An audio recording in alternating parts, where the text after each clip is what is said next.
Good morning, our honorable laureate, distinguished scientists, ladies and gentlemen. Welcome to the science seminar of Star's Journey in our Milky Way galaxy, organized by the Council of the Hong Kong Laureate Forum, namely the HKLF, together with the Hong Kong Space Museum.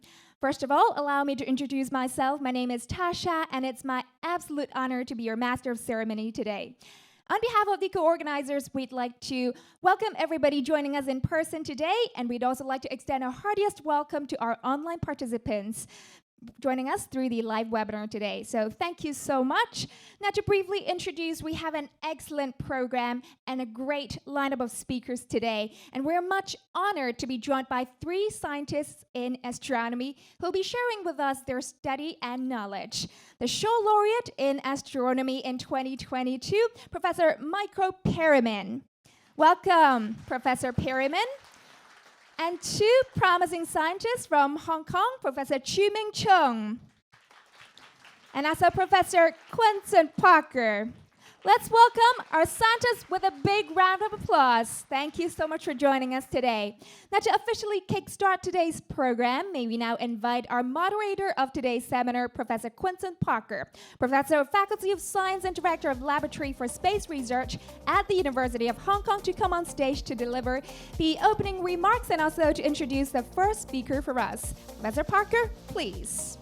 Thank you very much indeed. Well, it's a great honor and privilege actually to be standing here. I'm sorry for the croaky voice. I caught a very bad cold a few days ago, but like all good astronomers, we just carry on and push through whatever things are put in front of us. So it gives me a really great honor to be here today and to introduce two fantastic speakers with have tremendous track records of achievement in the field. Myself, I'm, as I said, Director of the Laboratory for Space Research at the University of Hong Kong. I'm an Australian.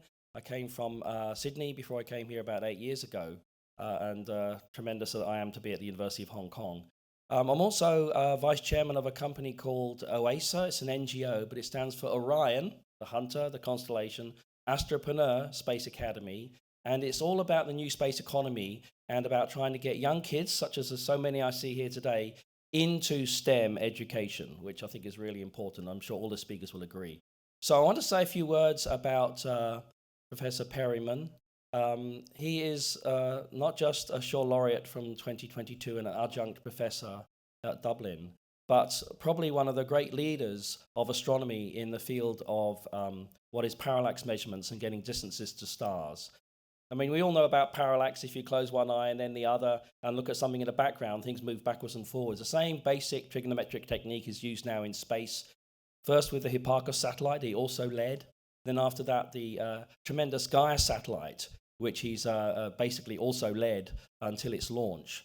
And this has been transforming our understanding of our galaxy by getting distances to, I thought it was just over 1 billion, but I've now been updated with the latest information from Professor Perriman himself. About 3 billion stars will have their distances measured to very high accuracy through this incredible astrometric satellite. So the kind of science that he will show in his presentation, I had the privilege of having a look at the presentation before it's giving it, and I must say I went through it a few times. The videos are astonishing. I'm sure people are going to be blown away by your presentation, Professor Perriman. And so, you know, if you look at, you can find Professor Perriman easily online. You can do a Google or a Wikipedia, and you'll find out the accolades and the achievements and the tremendous track record of this fantastic scientist. I'm sure his ears are sort of burning with. Anyway, I'm not exaggerating in all of these things I'm saying. And so I've had 5 minutes to give this brief introduction to the first speaker. The second speaker, Professor Chu, I'll say a few words later on his great achievements as well. But for now, I'd like to finish and invite Professor Perriman to come up and give his presentation. Thank you very much.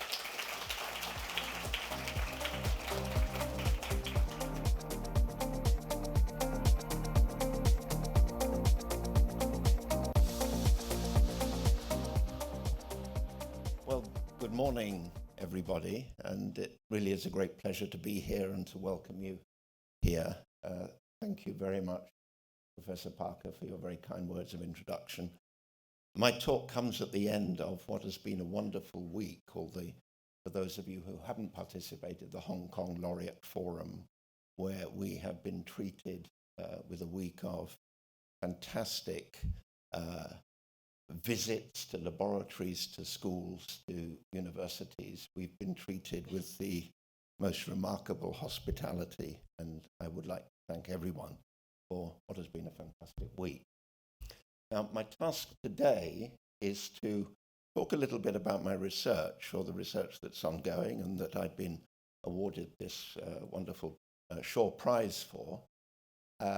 It's a mixed audience. It's not a specialist audience of astronomers, so I'm going to try and target my talk to be accessible to everybody. The great problem, I think towards the end of our careers, we enormously enjoy giving talks to the public, to the non-specialists, to try and explain what it is we've been doing, what it is we've been funded to do. At the same time, it's a great challenge to talk to a wider audience, because by definition we are at the cutting edge of science, which means that the concepts that we deal with every day are very difficult, very challenging, even for people in our own field. If I try and explain the details of Gaia to people who are well-versed in astronomy or even well-versed in space techniques, the number of complexities or the challenges and so on is difficult even for experts to understand. So what I hope you will get out of this today is a general picture of what it is we've been doing and perhaps why it's important. Now, is it worth lowering the lights just a little, because your attention will be on the screen and not on? So from time immemorial, of course, people have looked up at the night sky in wonder and in mystery and tried to understand what the stars are. And it may surprise you to know that it was less than 100 years ago that we first understood the energy mechanisms of the stars. This is nuclear burning, mainly the fusion of hydrogen into helium, but it was only around 1927 that these first ideas really formed a consistent theory. And of course, ever since the time of the ancient Greeks, or before, the ancient Chinese astronomers amongst them would look at the stars and try and figure out what they told us. What does it mean? What are they saying? And to the ancient Greeks of the Hellenistic period in particular, they were puzzled that the heavens appear night after night exactly the same, the stars relative to each other. Of course, there's motion of the stars, but in fact that motion we understand clearly today due to the rotation of the Earth and not of the sky. And in this little animation you can see a rather non-conventional view of the heaven where we fix the sky and the Earth is rotating. And the relative positions of these stars seems to say the same. And what mystified the Greek astronomers, that there were a number of objects which moved in the sky that didn't stay the same. These were the sun, of course, the moon, of course, and the 5 or 6 planets that were known at the time. Planet, the word planet in English comes from the ancient Greek planete, which is wanderer. They were called the wanderers. And the ancient Greeks had no idea what these planets were. They just knew that they moved in a mysterious way. And it took perhaps another 2,000 years before one started to get an understanding of what the stars actually were. Now, a big revolution in astronomy came with the work of Copernicus. Copernicus wasn't the first scientist or person to postulate that the Earth was going around the sun. The ancient Greeks believed, or at least the majority of them believed, that the sun moved around the Earth. There were some dissenters, but the general view was that the sun moved around in the Earth. And it wasn't until the time of Copernicus that one had a firm understanding that it was the Earth moving around the sun. But even then, the stars stay the same. If you look at the constellations, it will look the same at the beginning of your life as it will at the end of your life. But it was Edmund Halley, who's famous for his discovery or recognition of Halley's comet, in 1718, and he observed that one star, this object down in the bottom here, Aldebaran, he compared it with the catalogue that the ancient Greek astronomer Hipparchus made, and he saw that it moved. And about 300 years ago, this was the first indication that the stars are not stationary. The stars are actually moving, at least 3 stars, Aldebaran, Sirius, and Arcturus, observed by Edmund Halley. And if we look at a well-known constellation, I hope I have the spelling correct here. Thank you, Wikipedia. And here is the constellation of Ursa Major, and it's a well-known constellation. And as I said, it will look the same to you on the day that you were born up to the day you would die, and it will look the same today as it did to the ancient Chinese or the ancient Greeks 2,000 or 3,000 years ago. But these stars are all moving. So I'll jump to the where we understand today, and when you look at the constellation, they're not all moving in the same direction through space. You can see that the central 4 stars are moving roughly bottom right to top left, and the outer 2 are moving roughly from top left to bottom right. And we now know, for example, the distance to these stars, and they're not at all at the same distances. I just put the names as they're currently known, and the distance is in light years. Right? I think most of you have heard of a light year, and a light year is the distance that it takes light to travel in 1 year. So you'll see again that these stars are not at all at the same distance. So this constellation, it looks dramatic to the human eye, but it's not a relationship of stars themselves. And we only know that by measuring the distances and motion. Now, Professor Parker has already stolen part of my presentation, because I would like just to, thank you, I'll have the one that wanders round, because I wander round. And I would like you, Professor Parker touched on this important point, but I would like you all to be very clear, because it's central to my story. Hold your finger up. Have something obvious in the background. It doesn't matter what it is. You can look at a light on the ceiling or someone distant in the audience, and close your eyes, your left eye and then your right eye. And if you look at your finger and look at the background, do you see that your finger appears to have moved? Anyone not convinced? Because if you're not convinced now, you're going to miss the rest of my story, all right? Your finger hasn't moved. And the background hasn't moved. But what has moved is your position with which you are observing that system. And this is an effect called parallax. And it's critical, central to the measurement of the distance to the stars. Now, I'm going to come on later and try and explain to you why it's important to know the distance to the stars, or what this tells us about the universe, or what the space motions tell us about the universe. But let me first lay the basic foundations of this. Just as if we view our finger with respect to the background and we close our eyes, as the Earth goes around the sun, which was what we know from the time of Copernicus, then a nearby star will appear to move with respect to a background star. All right? The effect is very simple. It's trivial. All we have to do is measure this angle, and then we know the distance to the star, because we know the radius of the Earth's orbit around the sun.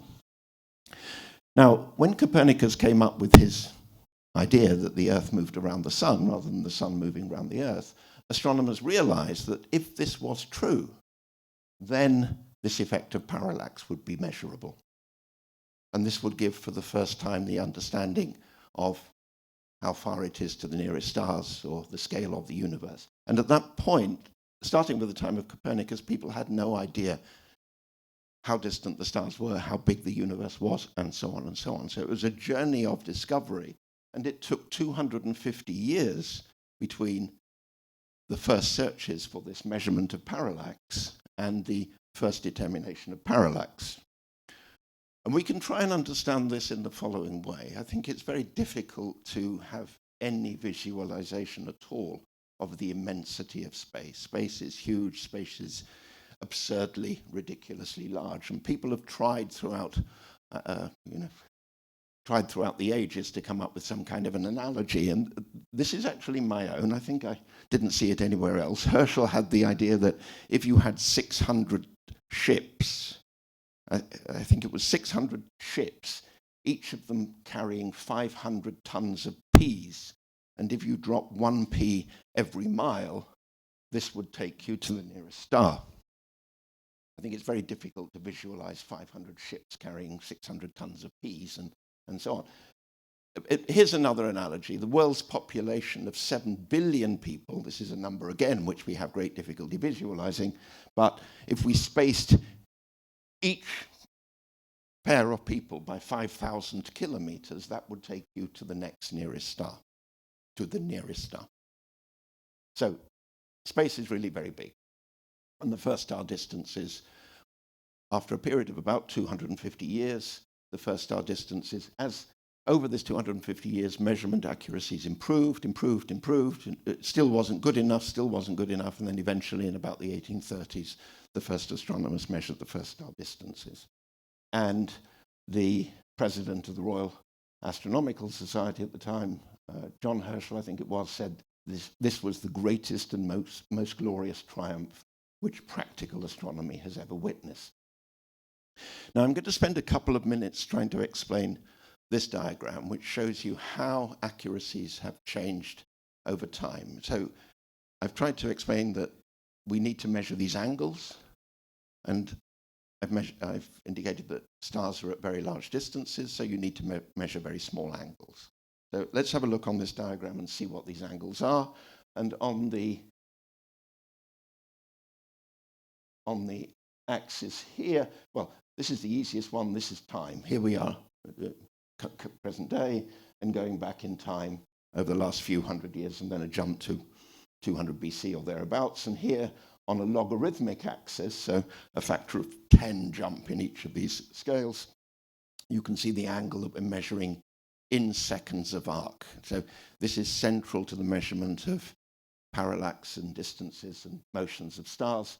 What is a second of arc? You know that there are 360 degrees in a circle. There are 60 arc minutes in 1 degree. There are 60 arc seconds in 1 arc minute. There are 1,000 milliarc seconds in 1 arc second. There are 1,000 microarc seconds in 1 milliarc second. So we go down to smaller and smaller angles. These again are extremely difficult to visualize, but let me try and give some indicators here. The original measurements by the Greek astronomer Hipparchus corresponded to the angular size of the full moon. As we come down, 30 arc seconds is about the resolution capability of the human eye. The Earth's atmosphere, which is this phase-perturbing screen which makes the stars twinkle, imposes an accuracy of about 1 second of arc. And before we had space measurements, this was roughly the limit of practical observations from the surface of the Earth. So astrometry, this branch of measuring star positions, was limited really by the Earth's atmosphere to about 1 second of arc. And what we see on this logarithmic scale, extending over history, is a progressive improvement, and you can see it's a straight line, more or less, with time on this logarithmic scale. But it hit this barrier in about the 1970s, 1980s of the Earth's atmosphere. What has happened since then, through the results of these 2 space missions that I've been involved in, is that the accuracy has taken a very, very sharp increase, further increase in this, even in this linear log scale. It's done this enormous jump. Hipparchus measured just over 100,000 stars with a precision of about a milliarc second, which corresponds to the angular size of a person standing on the moon, if you can visualize that, or a golf ball viewed from the opposite side of the Atlantic Ocean, from one side to the other. And Gaia, this satellite, which is now operating and measuring star positions and distances with extreme accuracy, is measuring these angular accuracies with a precision of about 10 microarc seconds. Now again, if one says 10 microarc seconds, it means very little. To some of the physicists amongst you, I can say that this corresponds to the measurement of the Bohr radius of atomic hydrogen, so the classic electron radius of hydrogen, viewed from a distance of 1 meter. So you may begin to understand that getting into space is not the whole answer to this. You have to create instrumentation which is extremely accurate, extremely well controlled, and you have to take account of many, many effects, which I will not say really anything more about. But great opportunities by going into space, but is, with all space missions, very, very great challenges. Now, just very quickly, what has happened since these observations have been improving is that we've had a better and better insight into what is going on in the stars in our galaxy and so on. So from Copernicus's heliocentric idea became Kepler's laws of planetary motion, Newton's theories of gravity, Halley in 1718 figuring out that the stars are moving, a very important effect discovered by Bradley in 1725 called stellar aberration, which is as the Earth goes around the sun, then the stars appear to move because of the velocity of the observer going around the sun. Bessel in 1838 started coming up with the first star distances, and the big catalogues that were built before the move to space started being used for understanding stellar evolution. Why are stars different from each other? You can determine how stars differ from each other once you have the distance to the stars. You can convert the apparent properties of the stars and you can convert them into absolute properties. So if I know the distance to that light bulb, I can infer the luminosity, the absolute power of that light bulb, knowing the apparent measured brightness from where I am. Hipparchus started making the first, started pushing these distances out to, let's say, a few hundred parsecs. I'll come back to what that is in a moment. And Gaia is pushing this to currently 2 billion. By the end of the mission, it will be about 3 billion objects. And the immense breakthrough that Gaia is offering, this second satellite from the European Space Agency, is actually probing the real structure of our galaxy. So let's have a look at that. This is the Gaia satellite itself just before launch. Everyone has seen the wonderful animations of the James Webb Space Telescope opening its solar panels. Well, Gaia had a similar solar array, 10 meters in diameter. It didn't have the colossal outreach and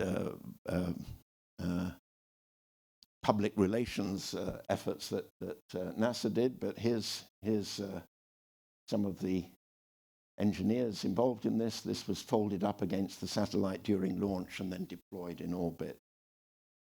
This is the heart of the Gaia telescope. It's about a 3-meter diameter silicon carbide torus, so a structure, an optical bench built of silicon carbide. The mirror themselves are silicon carbide.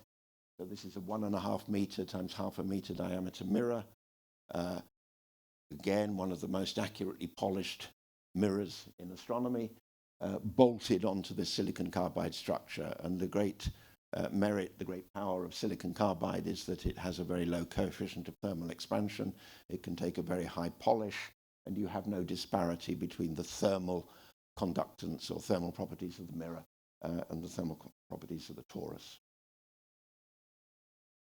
So there it is. I'm not going to explain how Gaia works in detail. You would need a much longer talk for that. But let's have a look now at what we understand our galaxy looks like. And viewed from a distance, our galaxy would look something like this. We know that. This is the Andromeda galaxy M31, and our own galaxy, if you could look from the outside, would look something like that. The sun is sitting out in one of the spiral arms, about 30,000 light years from the center of the galaxy.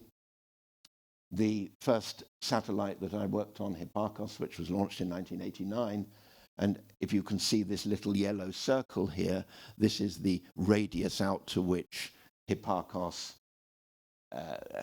had a strong influence in determining distances and motions. And with Gaia, we've extended this to distances which extend all the way across the galaxy. Now, for a couple of fun animations, you've understood from the beginning that a star, we're determining the distance to the star through this effect of parallax. So we can reconstruct this. This is an animation, a reconstruction, in which the effects have been exaggerated, but they correspond to exactly the measurements that we made with Hipparcos.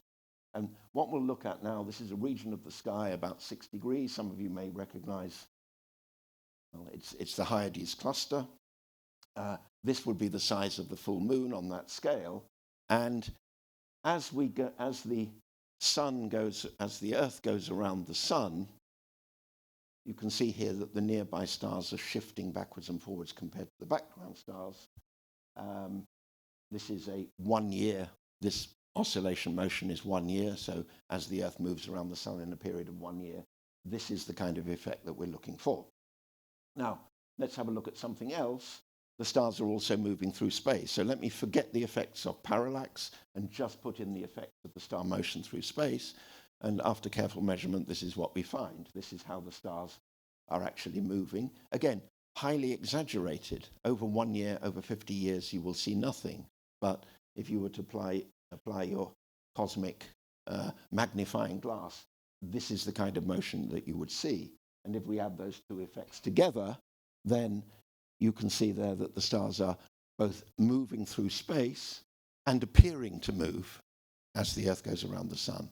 So if you could look at the whole sky under this big magnifying glass, this is the kind of thing you would see happening with every star. They would have their own motion through space, and they would have their own parallax due to the distance to the stars.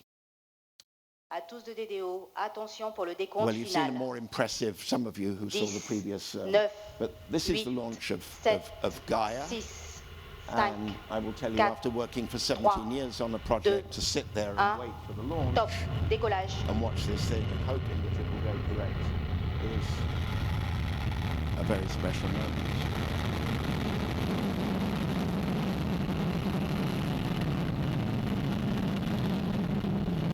So remember that rocket, which is vibrating with enormous power, carrying one of the most delicate pieces of instrumentation built for space. These are some of the results on Gaia. Again, highly exaggerated, but it's the region of Ursa Major. And unfortunately, I think none of these animations now will have a great impact on you because you've all seen Star Trek and you've seen animations in a way which are very similar to this and even more impressive than this. But this is the kind of thing that we're measuring. And we can also, again, if you could maybe could you just dim the lights a little bit more? Yeah, just for the next couple of slides. Again, this may not seem terribly impressive to you because you've all seen Star Trek, but this is the real distances to the stars, and this is the real motions of the stars through space. Now, I'm just going to talk, the final part of my talk, I'll just talk very briefly about one or two of the kind of science results that we're examining with Gaia. Again, I'm going to keep this quite short. There are something like 7,000 refereed scientific papers that have been written already on the Gaia results, so forgive me if I only mention one or two. For anyone entering or thinking to continue with studies of astronomy or whatever, like many areas of science, I think we're living in a wonderful time. You are living in a wonderful period. When I started my own PhD, my own research career more than 40 years ago, I think we thought of the solar system as a relatively simple place. It consists of the sun, the planets, the moons, and millions, billions of pieces of rock that we call asteroids and icy bodies that we call comets. And in the last 20 years, with vast numbers of observations of all sorts of different things, we've understood an enormous amount more about the solar system. But that search continues, and the solar system seems to be a more and more complex place with more and more complex phenomena going round.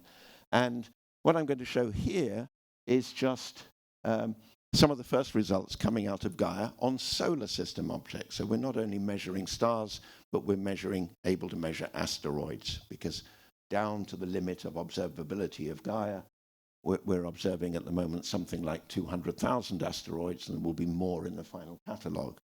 And from the many observations that we piece together, you can determine the orbits of these objects. And in this little animation, we're looking down at the solar system. Here's the Sun, here's the Earth, here's Jupiter. These are the Jupiter Trojans, asteroids that are moving in a kind of gravitational well of Jupiter. These are focusing on the near-Earth asteroids, and now we'll do a little fly-through of the near-Earth asteroids near to the Earth, and continuing a video, of course, highly speeded up, but again, with the real motions of these asteroids. This is not a simulation. This is not the product of something. This is the real distribution of asteroids and how they move. And the different colors there, all these asteroids are basically lumps of rock, but they have very different chemical compositions. And as sunlight is reflected off them, you see essentially a different color or different spectra, and Gaia is recording these as well. And hidden in here is an immense wealth of information about how the solar system came into being, how it originated, and so on. As one example, perhaps many of you recall something like 5 or 6 years ago, the discovery of an object flying through the solar system. We can tell from the motion of this object that it didn't originate in the solar system. It must have come from another solar system, another stellar system. For those people who study the formation of planetary systems and the studies of extrasolar planets, it's not really surprising that from time to time there should be a piece of junk from one of these other solar systems passing through our solar system. We can recognize that from the orbit. And what Gaia is able to do now, because we know the motion of our own sun through the galaxy, and we know the motion of all the other stars near to us, we can propagate the orbit of this object backwards in time and try and say which of the nearby stellar systems this particular piece of rock came from. For those of you, I'm just going to put one view graph in here, because for those of you who know a little bit about astronomy, there's something very famous called the Hertzsprung-Russell diagram. And in this diagram, you plot the luminosity, the absolute luminosity of the star, which you can only determine if you know the star's distance. And here you plot the color or effective temperature. And what happens is that all the stars around us, the hundreds of thousands or billions of stars around us, sort of line up in this remarkable diagram, which is telling you a great deal about the formation and evolution of individual stars. Our sun sits somewhere here, and it will sit here for the next 4.5 billion years, burning its hydrogen fuel. The giant branch is where stars end up as exhaust their hydrogen fuel, and down here you've got the white dwarfs, the end state of stellar evolution for most stars, most low mass stars. And just one of the many insights that we're getting from Gaia, I'll circle that region here, and if you can see this little excess of stars, a tiny excess of stars here, the people working on this, of course, first think that you've got an error in your data, but soon realize that this is an effect that was predicted 60 years ago independently by an American astronomer and 2 Soviet astronomers, and it's indicating that the white dwarf is actually crystallizing. The center of this white dwarf is turning from a gaseous plasma into a solid crystalline core. The core is moving outwards at about 1 centimeter per second. our sun will become a white dwarf in about 5 billion years, and it will start crystallizing from its center another 5 billion years beyond that. Now, if you're asking yourself, well, how on earth can we say that this little line of stars here is due to white dwarf crystallization? Please do your PhD in astronomy and start answering these questions for yourself. But I can tell you that there are thousands of these sorts of questions now opening up. It's a wonderfully rich field. I just show quickly gravitational lensing. Gaia is detecting many of these. These stars are themselves not flashing like a lighthouse, but what is happening is other stars are moving in front of these stars because of their motion through space, and space-time being curved according to Einstein's theory of relativity. The light from the background star is actually focused and bursts like that. I'm close to the end. I've run out of time, have I? A very important point is that we're now understanding much more about the origin and evolution of our universe. We seem to have a good working hypothesis, the Big Bang, cold, dark matter. And according to this model, we feed in, the people working on these simulations feed in descriptions, very simple description of what we understand about the universe. And then you see structure arising over billions of years. And guess what? It looks like our own galaxy and perhaps the Large Magellanic Cloud. So observations today are very much guided by these theoretical models, which are showing how structure is formed in the galaxy. And what we see in our own galaxy is these loops, these trails of stars. This is a little cartoon of our own galaxy, and out in the halo of our galaxy, we see trails of stars. They have the same motion, they have the same elemental composition, and they trace ancient galaxies, small galaxies, which have been cannibalized by our own galaxy over the past few billion years. So that brings me to the end. What's a little bit of a takeaway? This is where we are. Gaia is measuring distances of motions of more than 2 billion stars. Everything is moving. We're getting a three-dimensional picture of that. The Gaia satellite was launched in 2013. It's still operating today. Improved catalogs will continue to come out for the next 7 years or thereabouts. It's making many new discoveries about the formation and evolution of our own galaxy. And several thousand scientific papers have already been published touching on many areas of astronomy. I'm standing up. My co-awardee of the Shaw Prize, Lennart Lindegren, was another one of the great leaders of astrometry. Beyond that, it's an enormous collaboration of scientists, of brilliant scientists, brilliant people contributing in all sorts of areas. Let me stress the role of industry, because they don't get, I think, all the recognition they need. It's all very good scientists dreaming about some wonderful measurements that they want to make, but it is our engineering teams that convert these into reality. Funding and management, European Space Agency. Something like 30 European institutes were involved in the construction of Gaia.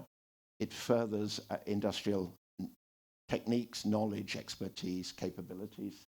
It's operated by ESA's Operations Center in Darmstadt, and today about 400 scientists and astronomers are actually involved in processing the data, not just interpreting the data, but processing it.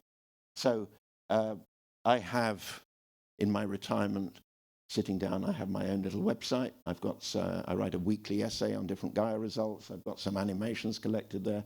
I've got some interviews with some of the leading scientists and industrialists and policymakers involved in that.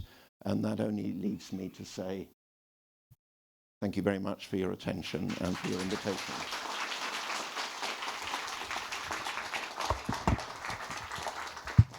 Thank you very much. Thank you very much, Michael, for a real tour de force there in going through the achievements and scientific capacity and capabilities of the wonderful Gaia mission. So let's thank our speaker once again. Absolutely fantastic.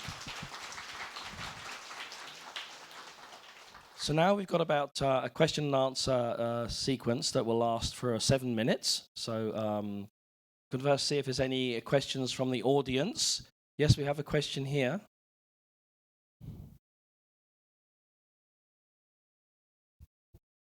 The badge got stuck. Thank you so much for the wonderful talk. I'm Rafaela So. I'm a biochemist at the University of Toronto. And so my question is more related to the earlier parts of the talk about the parallax approach to measuring star distances. I was wondering if you said that you use the farther stars as like an anchor to measure the nearer stars. Then how did you know how far the farther stars are to start with? Like where did you start? You should move out of biology, because of course that is a very, very critical question. It's a very fundamental question, and it's one of the reasons why ground-based astronomy has struggled, because you don't know how far away the background stars are. Now, the answer to your question is quite complicated, but I give a simple answer, and that is that we can tie all these observations to the observations of quasars. And quasars are objects which we know, we believe, are very, very distant, and therefore their distances are essentially zero. We observe something like 10 million quasars with Gaia. So the stars are directly tied into a reference system of these objects that we know are at very, very large distances, essentially with a zero parallax. The answer is a little bit more complicated than that. It's a great question, but I'll leave my answer there. Yeah. Thank you. Quasars are the sort of extremely energetic hearts of galaxies themselves, so that's why they're so far away. Okay, another question from the audience? Yes, we have a very young person asking a question at the back.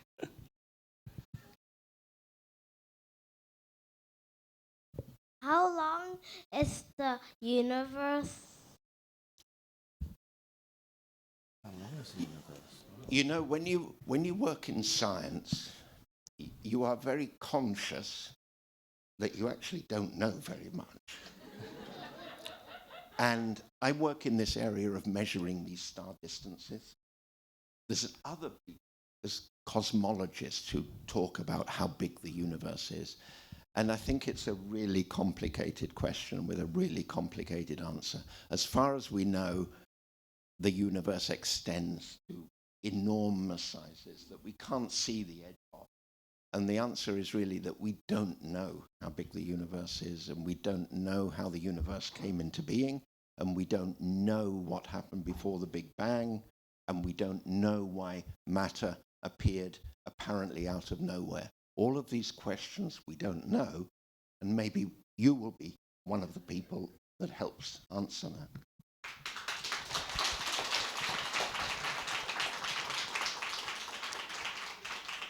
Okay, I have a question that's come in from the remote attendees of this special lecture. So the first question is, how does white dwarfs evolve in the HR diagram in the process of crystallization? Are they getting bluer from the main white dwarf trail? So what happens, essentially what you see there is white dwarfs cool. They finish their nuclear burning. They have no more nuclear fuel. They have no more hydrogen, helium, or anything else that's burning. So they just sit there and cool. They radiate their energy into deep space.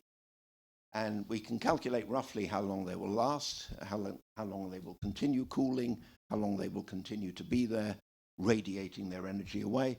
And in general, it's many, many, many times, 10 times, 100 times, 1,000 times the current age of the universe. So they just continue radiating their heat for a very, very long time. As they age, they get progressively cooler. So they do move slightly down and slightly to the right. And that's a very gradual and slow process. Thank you. I've got a few questions that came in earlier, and I'd like to maybe just ask one of them before we get back to the audience. And that is, in your eyes, what were the most significant and astonishing discovery from Gaia? I think it is this area that I touched on at the very end, that we now start having a picture of how our galaxy really formed. I think until Gaia came along, we thought that the stars are sort of roughly moving in circular motion in this spiral pattern. And what we see now in Gaia is a rich variety of phenomena, of motions, of star motions, of resonances, of effects due to the spiral arms and the bars and so on. We see these satellite galaxies that have fallen into our own galaxy and been captured by our galaxy 10 billion years ago, early on in our own galaxy's formation. So I think we're starting to have a first very, very clear picture of how our own galaxy came into existence. And we are confirming many of the models of the existence of dark matter and the halo of our galaxy and so on. But it's understanding how our galaxy formed. We have time for just one more quick question. There's a young man with his hand up, vigorously shaking it around, so let's give him a chance.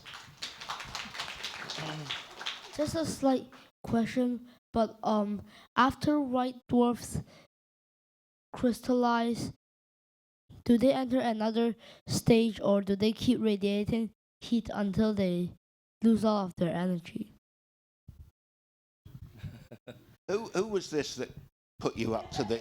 This isn't your question, is it? Is it really your question? It doesn't matter. Right. So there's lots of papers being written on this now. White dwarfs are a really exciting area of research.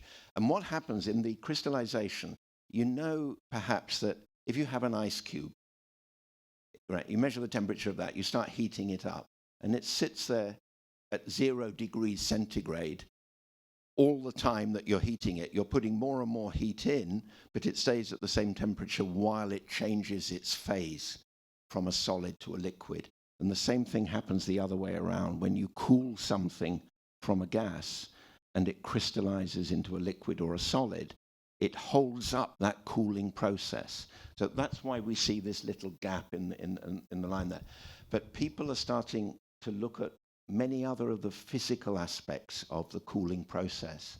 And it does seem as if there's a whole new area of physics in there where you can start seeing an effect called Debye cooling, for example, in these. But there's lots of scientific research papers now being written on that. So thank you for the question again. Thank you.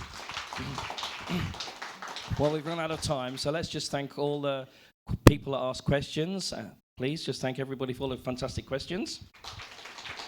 And of course, let's thank our wonderful speaker again, Professor Perryman. Thank you. What a great pleasure. Thank you very much. Thank you.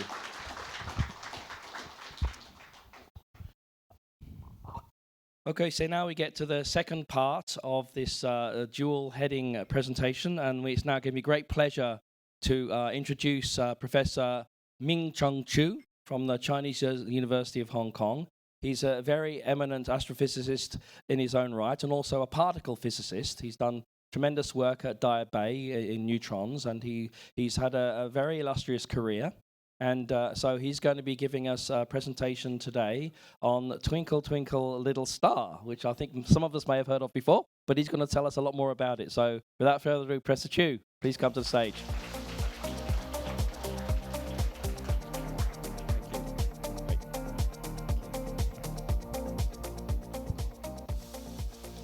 Thank you. Thank you very much. I'm really honored and really happy to be here. Particularly happy to see all these young kids. I fell in love. I myself fell in love with astronomy when I was a secondary school student in Hong Kong.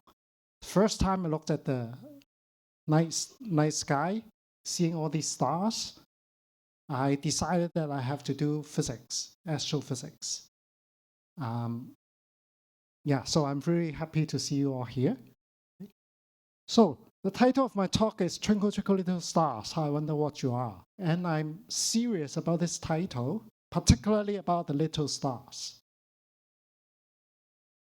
It's always amazing to think about how many stars there are.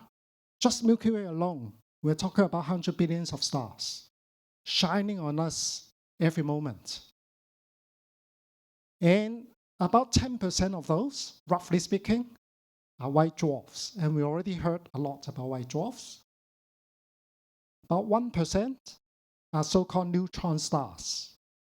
White dwarfs and neutron stars are the little stars that I'm talking about.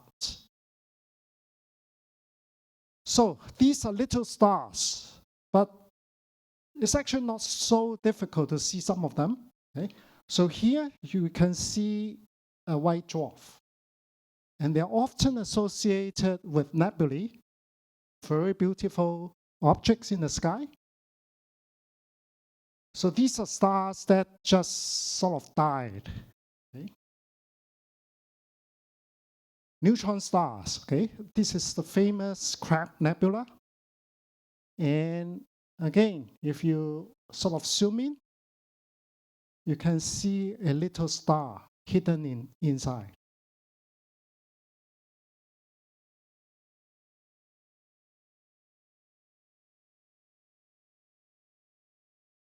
Now, these are amazing objects. If I compare the sizes, this is our sun. Earth is about this size. A typical white dwarf is about as large as the Earth. You squeeze about one solar mass into 6,000 kilometers in radius, then you got a white dwarf, typical white dwarf. A neutron star is only about 10 kilometers in radius, really tiny. But they're very massive. They're about as massive as the sun. So you can imagine that these are really very strange objects in the universe, and they're all around us. So white dwarfs are believed to be supported by so-called electron degeneracy pressure, which basically just means that there's a Pauli exclusion principle. Electrons cannot take up the same energy states, and therefore it takes a lot of energy to squeeze them together. So you feel some resistance which supports the star from its own gravity. Now, if you take the radius of these white dwarfs and plot it against their masses, so each dot here represents one measured white dwarf. The standard theory would predict this radius mass relation to fall in this band between the orange line and the blue line. But now we got more and more data, and there seems to be many white dwarfs that deviate from this standard theory. Now, in particular, there are many white dwarfs that are way too small. Also, some that are very large. There are even white dwarfs that are supermassive.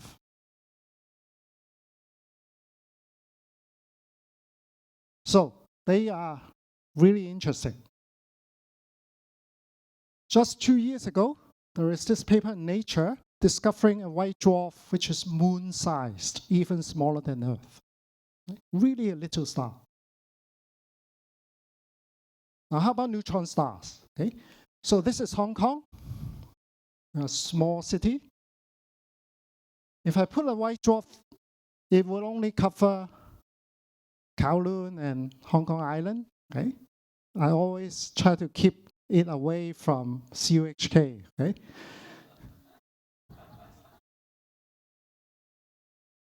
Yeah. So, oh, sorry. Can you put it back? Yeah, if you put a neutron star in Hong Kong, this is what will happen. Okay?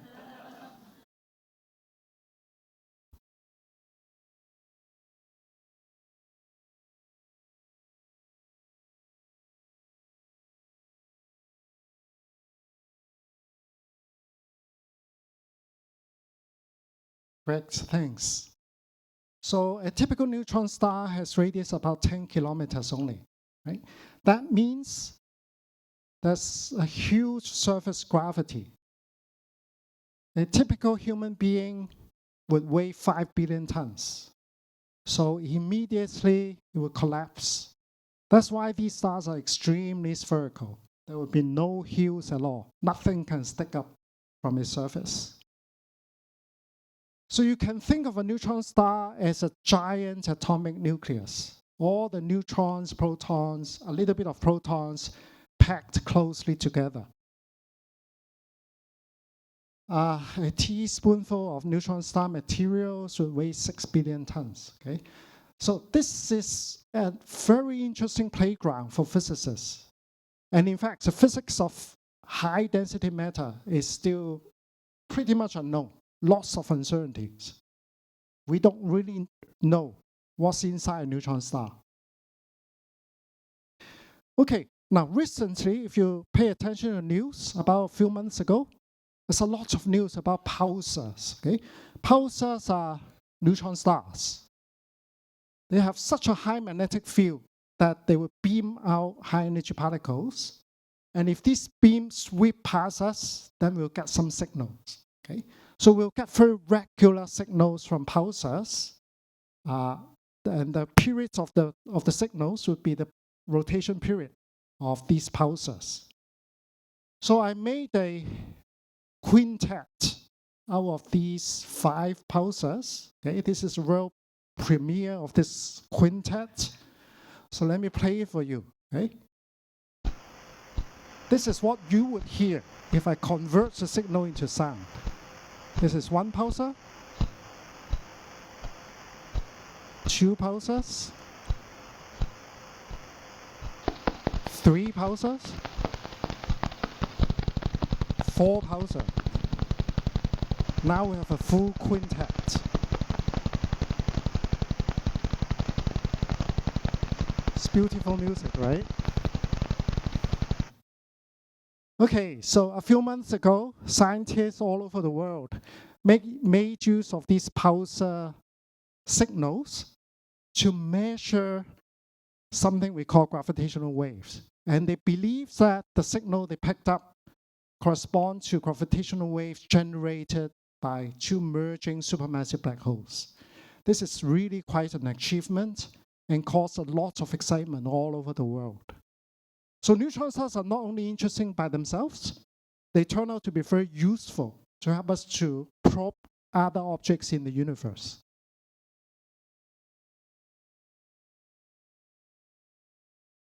Now, white dwarfs and neutron stars are extremely important in stellar evolution. They are believed to be the end stages of stars. So there's, in any astronomy textbook, there's a standard theory about how stars evolve. Okay? Depending on the mass of the star, they will evolve into white dwarfs, neutron stars, or black holes. These are the end stages. And white dwarfs could also blow up as supernova. And these supernovae, some of them, might produce the neutron stars. And supernova, being such powerful explosions in the universe, they're also extremely interesting. Okay, next I will just briefly tell you a little bit about our interest in these little stars, white dwarfs and neutron stars. Okay. Quentin already mentioned that I'm also a particle physicist, so I've been interested in measuring elementary particles. So for example, we joined a large experiment at the Large Hadron Collider using a huge particle detector called ATLAS to measure elementary particles, such as the Higgs boson. Okay? So it's a huge detector. If I put it right next door, it would be even larger than our favorite planetarium, the ball about. Okay?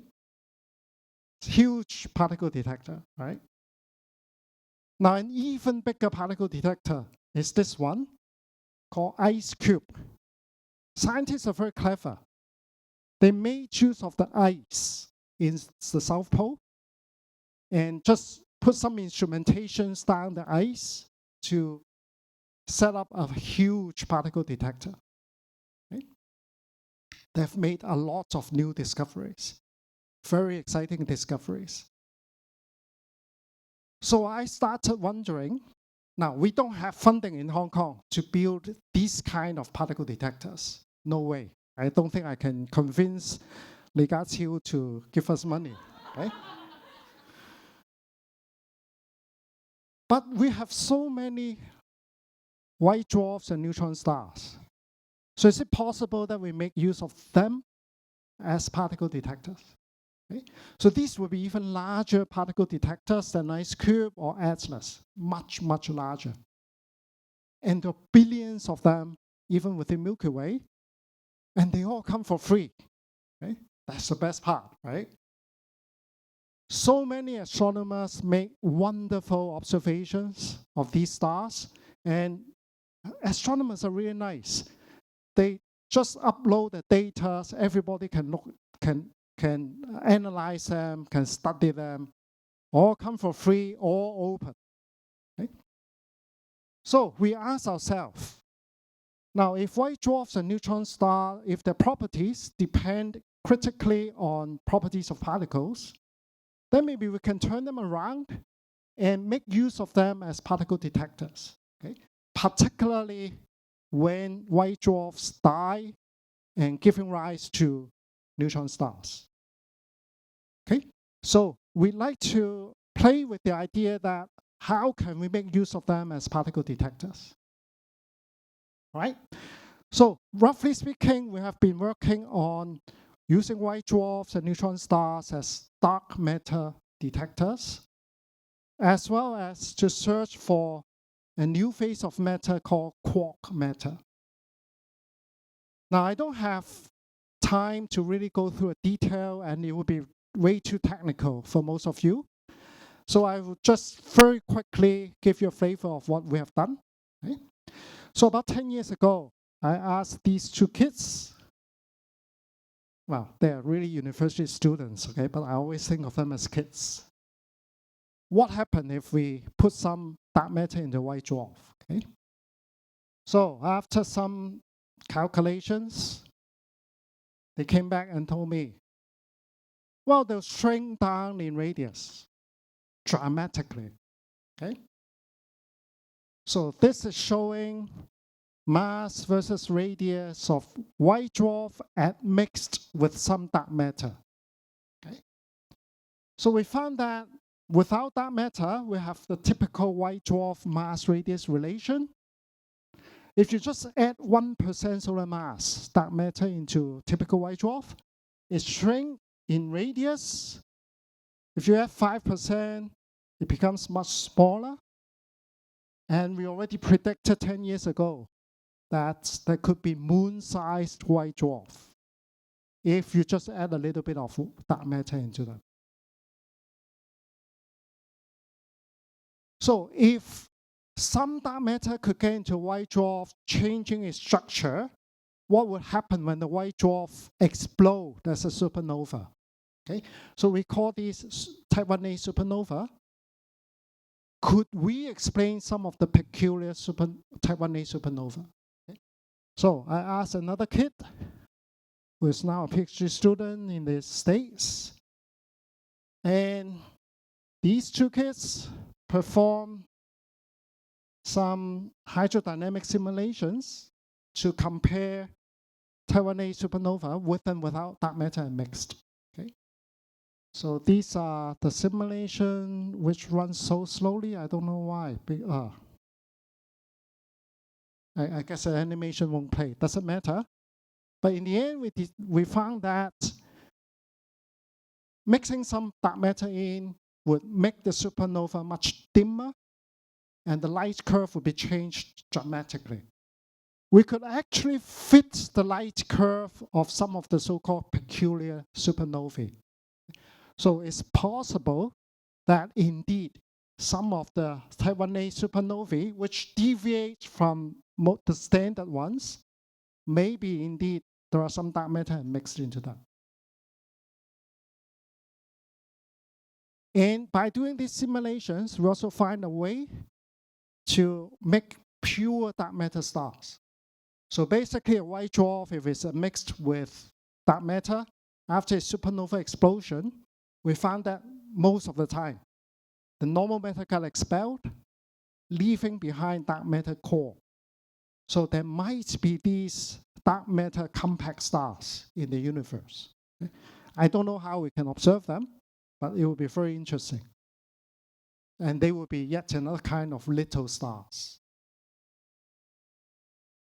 All right, finally, we also ask ourselves, well, we don't know what's inside a neutron star, right? It's so dense. Could it be not just neutrons sitting inside? Could it be that the core of these neutrons, of some of the neutron stars at least, are made of quarks? Quarks are believed to be the elementary particles making up of neutrons and protons. So usually, we only see protons and neutrons, but under high pressure, high density, maybe the quarks sitting inside the neutrons and protons will spill out, forming so-called quark matter. Okay.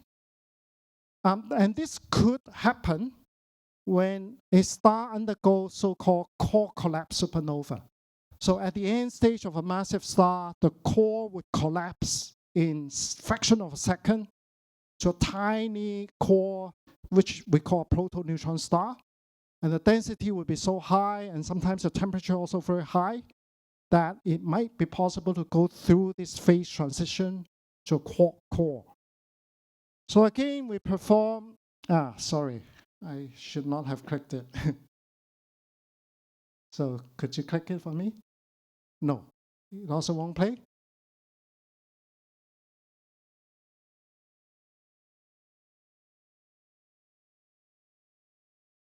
No? I cannot, sorry. Doesn't matter. These are animation that we can perform simulation of these core collapse supernova, and we can predict what would happen if there is a formation of a quark core. Okay? So basically, we could calculate the gravitational wave signal. There would be two bursts of gravitational wave signals if there is indeed formation of a quark core. So we're anxiously waiting for the next core collapse supernova in Milky Way. If that happens, if it's close enough, then there'll be many different detections, both in electromagnetic waves, neutrino signals, and gravitational wave signal. We'll know much more about the core of these supernovae and whether there will be quark stars formed in these processes. Okay, so it doesn't matter details. Okay, these are just some of the ideas that we play with because we love these little stars so much. Okay, now my final takeaway is that there is already, and there will be even more, a huge volume of high precision, high quality data about our stars, including these little stars. I think it will be a completely new era. We're going to understand much more about these compact stars. And hopefully, we might even be able to find new physics. And somehow this is not the original PowerPoint I have. Okay, but I will stop here. Thank you very much. Thank you so much, Professor Chu. Please remain on stage as we're about to move to the upcoming panel discussion. But before that, a big round of applause to our scientists and also to Professor Perryman and to Professor Chu for sharing with us some of the very intriguing and fascinating presentations. I'm sure we've all learned about the latest discoveries and also some of the very groundbreaking quintet that Professor Chu just showed us, and also some of the illustrations to let us learn about how the galaxy, our Milky Way galaxy, is actually moving in different motions right now. And now, ladies and gentlemen, we will now soon be moving on to the panel discussion, and it's now time for you to raise questions. Just as a kind reminder for our audience in the room right now, you may raise your hand and our staff will pass you a mic to ask the question. And for our online participants, you may submit your questions on the HKLF mobile app through the Q&A function. Now, without further ado, may we please invite Professor Perryman and Professor Parker to join Professor Chu on stage again. Let's welcome our scientists with a big round of applause.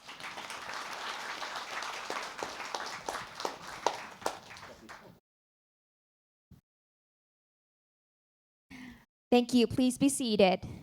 And now, Professor Parker, over to you. Oh, thank you very much. Well, I've got a sort of a précis here about what I'm meant to be talking about, but I'd just like to first say thank you very much, both of you, for including at least one image of a planetary nebula in your presentations, because that's what I work on, which is kind of dying stars before we get to a white dwarf. So anyway, there's been a tremendous advance in an incredible number of facilities available, both on the ground and in space, over the last decade or so, with many more planned. China's got its own space station telescope, which is going to go up now, we think, in 2025. It's about a 2-meter UV optical telescope, similar to the Hubble, but with a field of view that's 300 times larger. We've got facilities like Gaia that's still producing incredible data. We've got Euclid that's up there now. We've got, the Fast Radio Telescope in China, the world's largest single-dish radio telescope, and perhaps several other of those will be built. So we've got LIGO.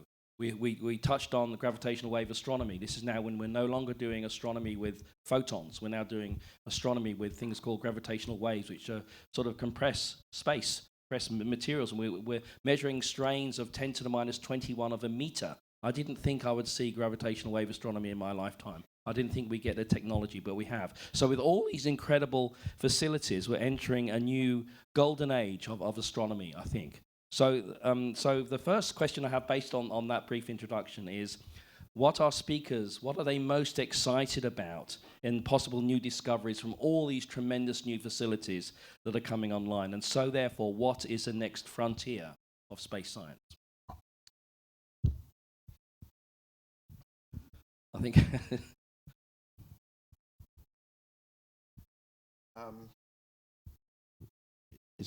Yes, it is. I think amongst my skill set, predicting the future is not perhaps my greatest, because things move so very, very quickly.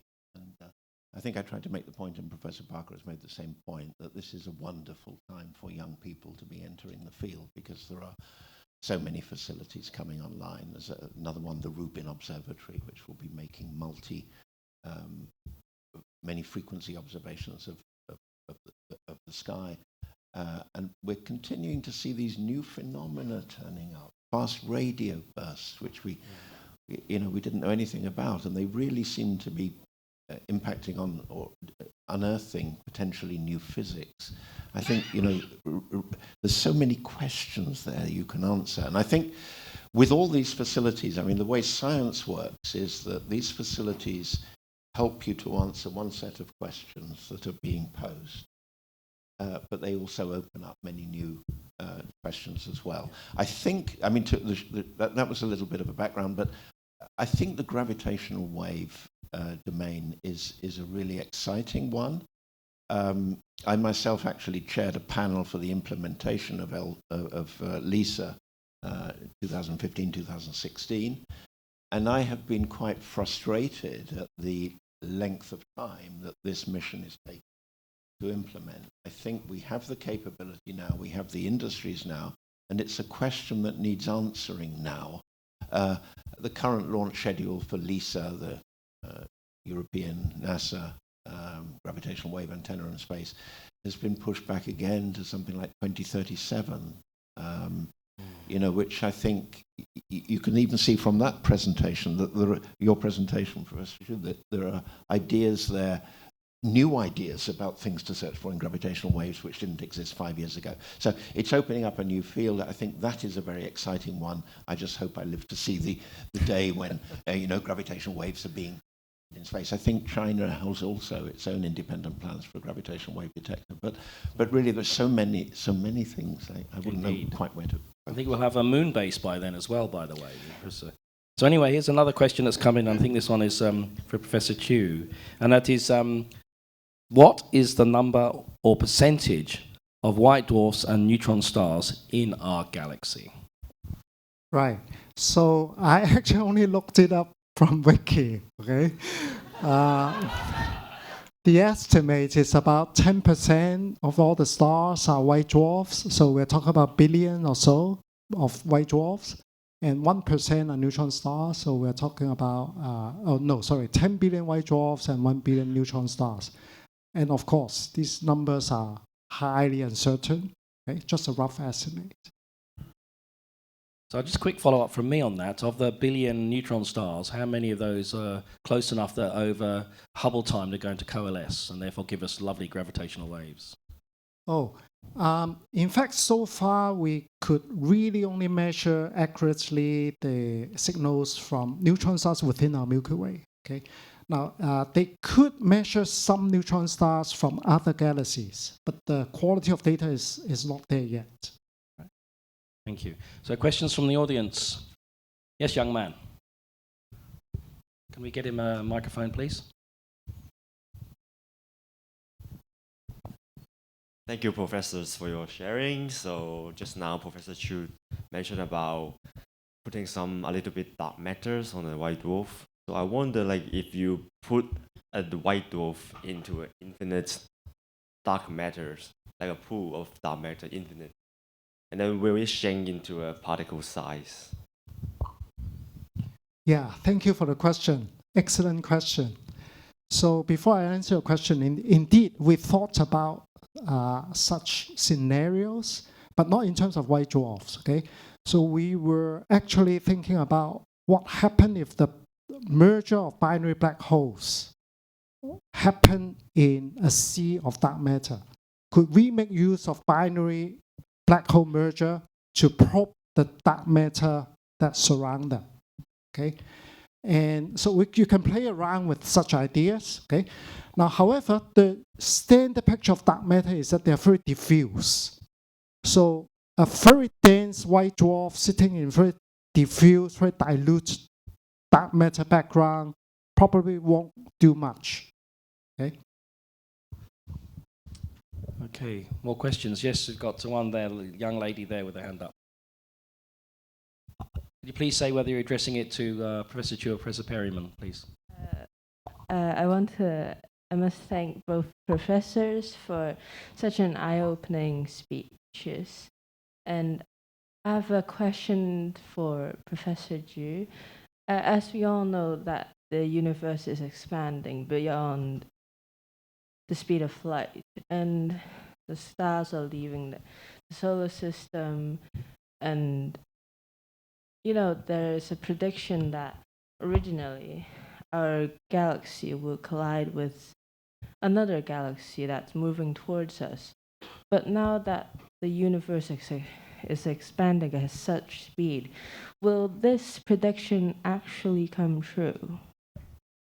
Okay, thank you for the question. Professor Perriman showed you the image of our next door neighbor, the Andromeda Galaxy. Okay, our Milky Way and Andromeda Galaxy are actually moving towards each other. Probably will merge together to form a larger galaxy. Okay, if I don't think I can see it, maybe you can wait.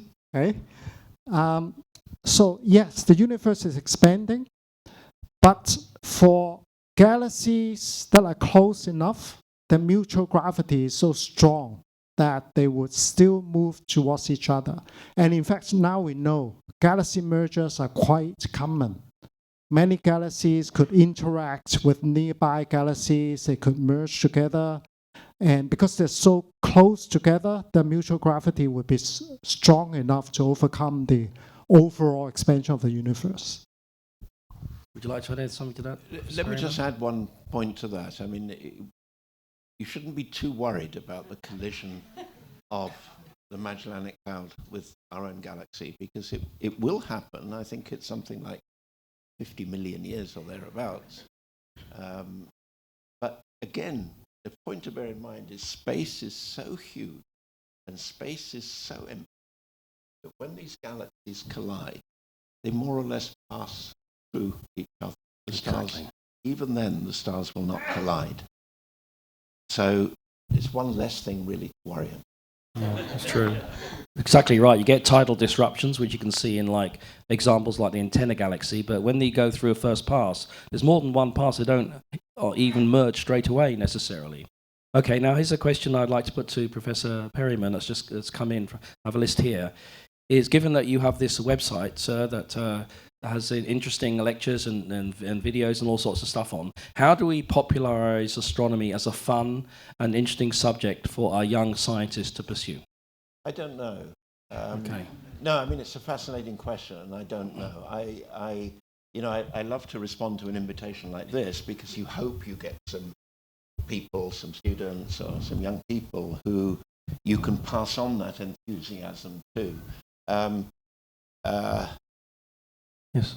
I think making an effort to explain the very difficult subject that we work with is very important. And maybe just one comment on Professor Xu's work there. You see really science in action now. You know, he talked about dark matter. We don't even know dark matter exists, but he's made a prediction, and you can follow that prediction and observe that. And if that is proven to be, if his predictions are proven to be true, he's essentially proven the existence of dark matter. So I think communicating the excitement of science, the fact that there are questions, you know, it's as the expansion of knowledge is sphere, and as you go further out, there's more and more to discover. So it's a very exciting time. That's the message to communicate to young people. And it doesn't matter whether it's astronomy or chemistry or geology or biology or whatever. It's a period of, you know, wonderful opportunity for young people. I think that's actually right. And, just thinking about talking about dark matter and Gaia, and this thing I was reading recently about modified Newtonian dynamics coming back into play, potentially with almost a 5 sigma result coming out, that shows perhaps you've got to go back again and look at this as an alternative as well to explain some of the signals we've been seeing, not necessarily all due to dark matter. So I think that's very interesting. Okay, further questions from all of a sudden, there's loads of hands going up. Let's pick one. A guy waving his hand vigorously first at the back in the red and grey. A question for Professor Ju. You mean, when you say quark stars, you mean the quarks are not confined? So beyond neutron, protons, pentaquark, tetraquark? Right. The quarks are all deconfined, and it's not new, okay? People doing collider physics, they could collide heavy ions. High enough energy, they believe that for very brief moments, quarks and gluons are deconfined. Okay? So the existence of that phase is not new. Whether you could find such a phase with deconfined quarks inside the core of a neutron star, that is the question. So how can you ascertain that a star is a quark star? Or even further, how would you recognize that a supernova is a quark supernova? Right. That's exactly why we need to do these simulations and modeling. Okay, so you can always put in your computer. We're like God. Okay, you can change the physics. We can compare a supernova with no quark star formation with a supernova that has a quark core, and we compare the different signatures, observational signature.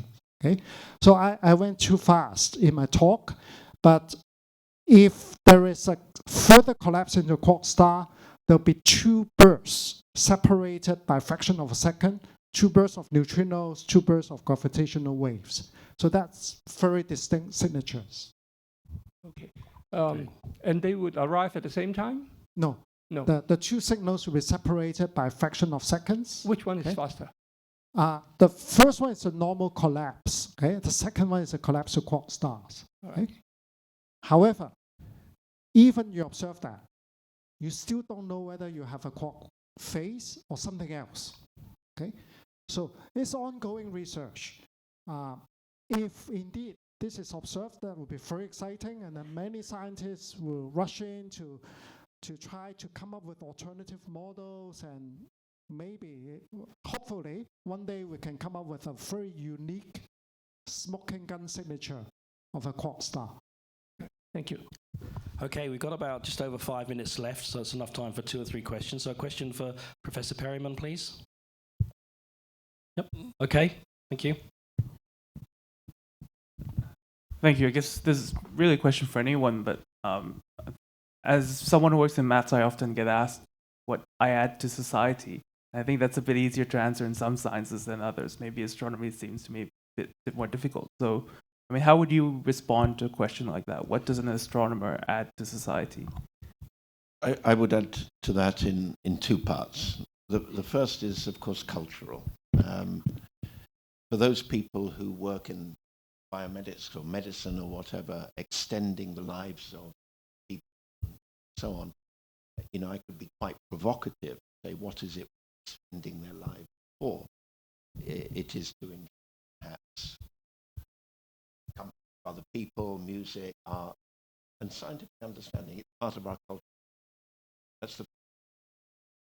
It also provides this sort of avenue for humanity is intrinsically curious, and by pursuing this, you're satiating curiosity.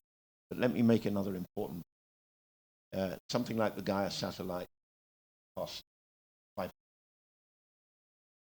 that $500 million doesn't go up in smoke. That $500 million goes into developing industrial capabilities, pioneering forefront, cutting-edge technical capabilities, which is then used by these industries in other applications. So space technology and fundamental space area is an example of where basic science, fundamental science, is contributing to economic growth. And that is at the core of a number of different economic models. Invest in pure science, invest in fundamental science, and you grow your economy by facilitating and improving not only the industry, but also people working together. This is human capital, which is also very, very important in societal growth. Indeed, there are many examples of astronomy that's delivered things that completely out of left field that you didn't expect, serendipitous almost, like Wi-Fi that came from CSIRO Radio Physics in Australia. Good on you. Okay. Okay, time for another question or two. Yes, young lady. Thank you for your question. Thank you for your talks. It was very awe-inspiring. So as a young scientist like myself, and along with a lot of people here seated in the audience. So do you have? So sometimes in research, we always get really frustrated because you don't get any results. We get results years later. So do you have anything to say about this, or to encourage people to keep pursuing despite all the difficulties? Thank you.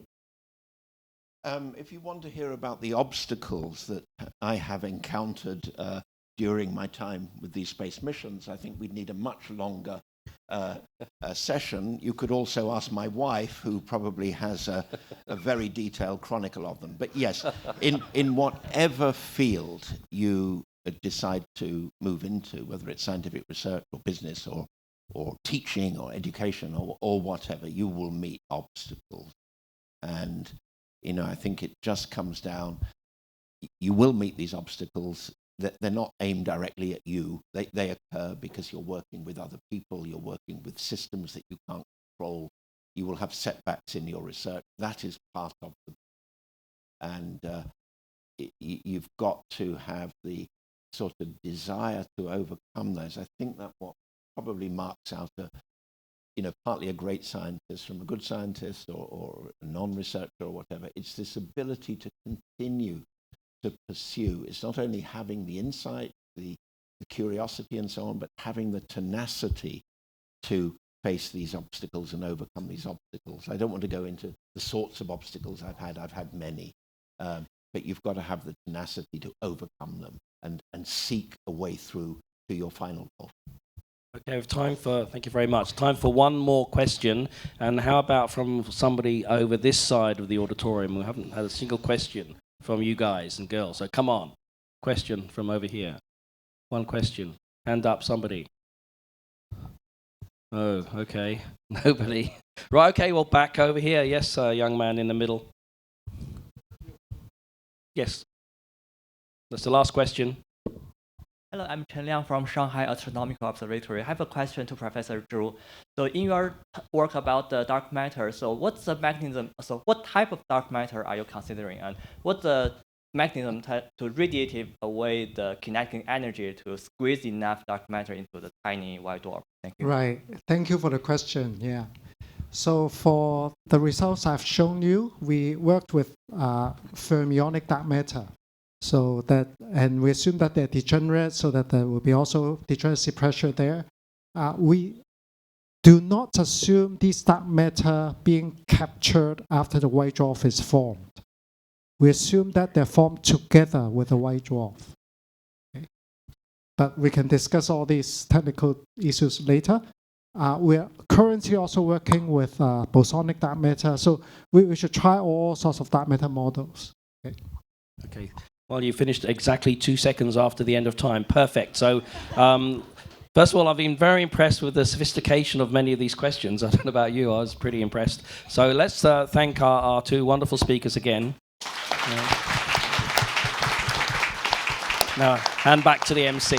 Yes, thank you very much. Thank you so much, Professor Chu, Professor Perryman, and also Professor Parker. Thank you so much for hosting this insightful discussions. And also, thank you so much for your participation. Once again, a big round of applause to our scientists. Thank you so much. Please take your seats with our audience. Please be seated with our audience as we'd like to commemorate this very special occasion with a couple of photos. Please be seated with our audience. And may we invite our photographer to come on stage so that we can take a photo with everybody, including our show laureates, our scientists, and also our audience. And do we need to move our audience from the left to the middle? Would you like to do that? Okay, it's okay. And now onto the camera first. And we also have some props to hold. The Hong Kong Laureate Forum.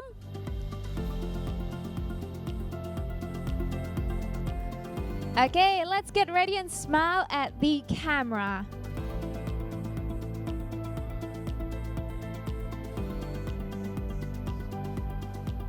And now, please wave to the video.